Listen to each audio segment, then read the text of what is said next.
Welcome to VATS Consulting. Today we will explore the enterprise structure configuration in SAP, explaining its significance at a detailed level. Every organizations operate with multiple legal, financial, and operational entities. Without a properly structured SAP system, business struggles with financial misreporting, inefficient transaction management, and compliance risk and poor intercompany processes. Our example today is Tata Group, where we configure the parent company TGOCL and its subsidiaries TTCL, Tata Tea, and TSCL, Tata Salt. We are going just to define the a company TGCOL as a parent company. So the company is the highest financial entity in SAP. It allows consolidated reporting but does not handle transactions directly. It ensure group level financial reporting, meaning we can generate a aggregated balance sheet across subsidiaries.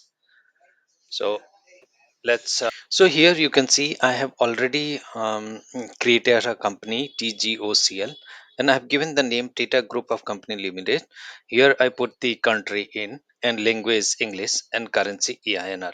Same way you can create it. I have already created it. So how to create this one? I will just show you. I'm just going out of the screen and I'm just logging out.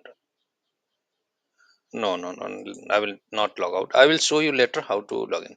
So I'm just clicking on OX15 here. See here, I just put the transaction code OX15, or you can go through the link also, right? So just here you can put the company name like I just put in TGO. It will not allow me, but still I'm just going keeping it here. And Tata Group of Company Limited. Here you can just put the country. You can put the key in after keying in the transactions, and you can put in the details like if I'll put the country English, country India, language ENG, and currency INR. So as I have already created, so it will not allow me to save. See here, it is not allowing me to save.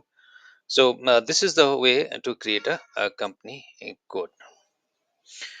So these steps set up the parent company, but does not establish the financial transactions. So for the financial transactions and like kind of legal entity reporting, the local regulators and all everything, that would be done at company code level. So in the next session we are going to create a company code in SAP, and we'll talk more about company codes in our next session. Thank you for watching. If you like my video, please like and subscribe.